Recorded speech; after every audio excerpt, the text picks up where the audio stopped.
Hey guys, welcome back to the shop. You know, there's nothing more frustrating than spending hours getting your boards jointed perfectly, dialing in those tight-fitting joints, only to have the whole thing go sideways during glue-up. It happens to the best of us. Maybe you've been there. A panel that comes out warped, or a glue joint that just doesn't hold up, even though everything looked perfect before the clamps went on. The truth is, most glue-up failures actually have nothing to do with the quality of your joinery, or how square your boards are. It almost always comes down to clamping mistakes, little things that can make a big difference between a strong, flat glue-up and a project you have to redo. I've seen it time and time again, both in my own work and with students in the shop. Today we're going to look at 7 clamping mistakes that can ruin your glue-ups, and the simple techniques professional woodworkers use to keep panels flat, strong, and perfectly aligned. If you want to stop wasting time and materials and get those pro-level results every time, stick around.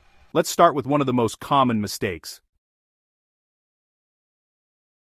Here's where most people go wrong right out of the gate: not using enough clamps. I get it, clamps aren't cheap and maybe you're trying to make do with what you've got, but if you skimp on clamps, you're asking for trouble. When you don't provide enough even pressure along the entire length of your glue joint, you end up with spots where the boards just don't bond. You might see gaps, or even worse, the joint could break apart under stress later on.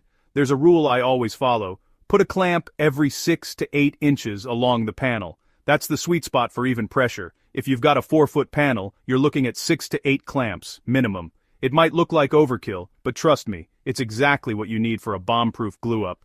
Another problem with too few clamps is that you can actually see the boards lifting at the edges, or the joint opening up in the middle. That's because the pressure isn't distributed evenly. When you start tightening, the boards want to move where there's no support. You can't fix that once the glue is set, so before you even reach for the glue bottle, line up your clamps on the bench. Make sure you have enough on hand for the job. If you're running short, consider doing smaller glue-ups in stages, rather than trying to do everything at once. I've had plenty of projects ruined because I thought, 3 clamps will be enough for this one. It never is. And I've got a wall of clamps to prove it. Over the years, I've learned you can never have too many clamps. Well, almost. We'll get to that in the next chapter. Bottom line: more clamps equal better, more reliable glue-ups. Don't skimp, and your panels will thank you. Now, here's the funny thing: you actually can go too far in the other direction. Using too many clamps or cranking them down way too tight is just as bad as not using enough. I've seen folks squeeze the life out of a glue joint, literally forcing all the glue right out of the joint. When that happens, you're left with starved joints, which are weak and brittle. The key is to use enough pressure to bring the boards together and get a nice, even squeeze out, not a flood. You want to see a thin, consistent bead of glue along the seam. That's your sign the joint is making good contact, but still has enough glue inside to do its job. When you overdo it, you might notice the boards start to bow or twist as you tighten. The glue joint might even look dry along the edge because all the glue has been pushed out. It's a classic mistake, and it can lead to failed panels, cracks, or even split boards down the line. Another issue with too many clamps is that it can be hard to control the panel.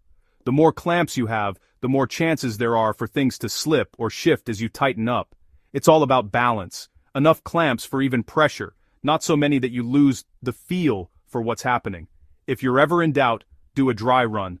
Mock up your clamping setup without glue, and practice tightening down just until you see that first bead of squeeze out. That's where you want to stop. Remember, glue works by filling microscopic gaps and bonding the surfaces together. It doesn't need to be forced out, just held firmly while it cures. Find that sweet spot, and your joints will be strong as steel.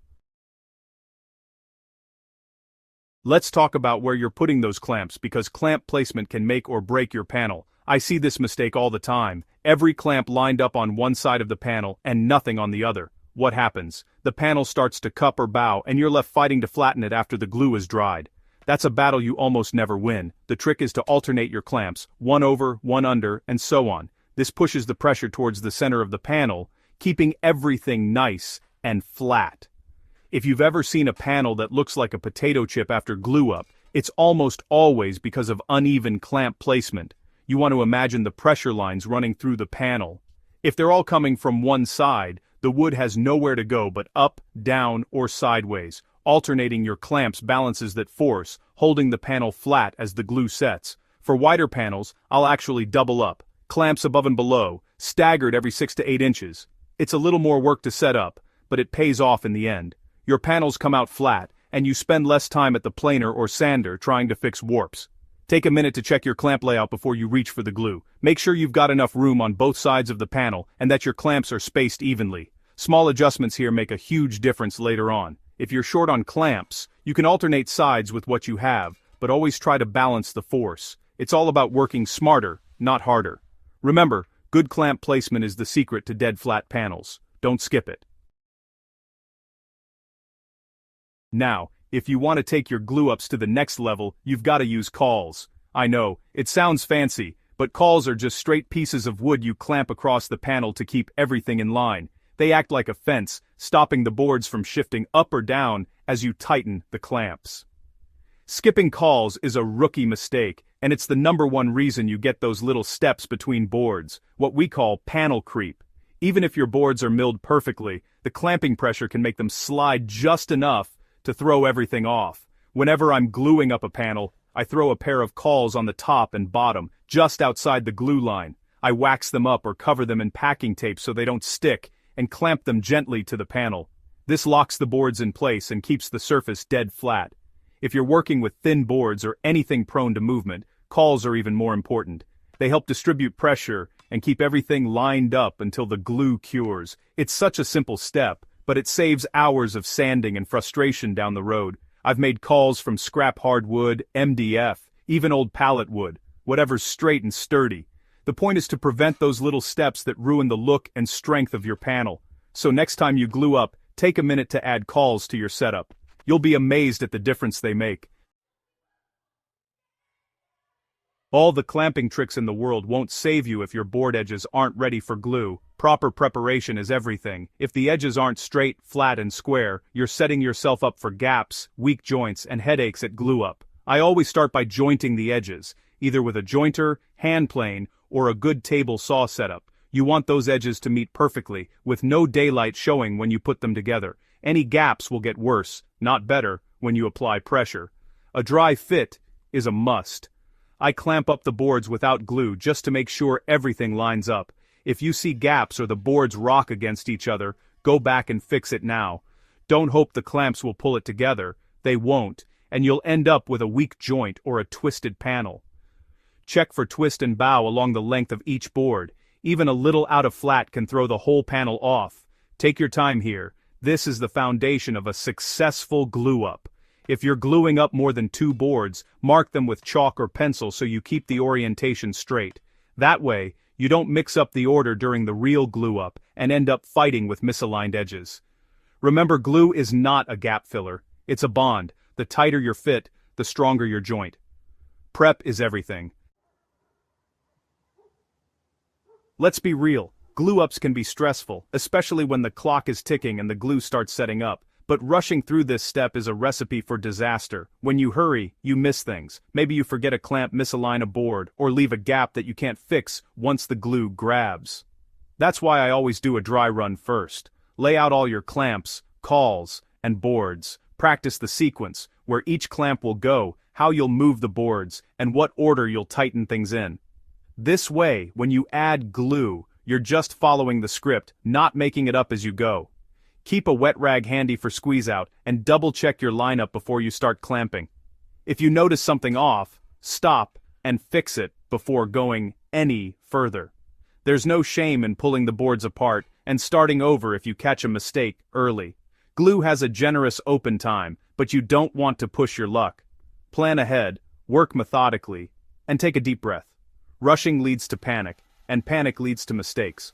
I've ruined more than one panel by trying to beat the clock. It's just not worth it. Slow is smooth, and smooth is fast. The better prepared you are, the better your results. So take your time, do a dry run, and make sure everything is ready before you commit to glue. Your future self will thank you. Here's a mistake that even experienced woodworkers make, not checking the panel for flatness while tightening the clamps. It's easy to get caught up in the rhythm of tightening, but if you're not careful, you can actually bow or twist the panel as you go. I always keep a straight edge or a long level handy during glue up. After the first few clamps are tightened, I'll lay the straight edge across the panel to check for any high or low spots. If I see a gap, I loosen the clamps and adjust before moving on. You want to check in several places, across the width, along the length, and diagonally. Panels can twist in any direction, especially if the boards themselves aren't perfectly flat. Catching it early gives you a chance to fix it before the glue sets. If the panel starts to bow, sometimes all it takes is a gentle tap with a mallet or shifting a clamp slightly. Don't be afraid to back off and make adjustments. The goal is a perfectly flat panel when the clamps come off, not after hours of sanding.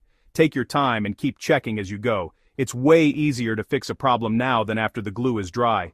This habit separates pros from beginners. Always double check your work. When you're happy with the flatness, finish tightening the clamps and walk away.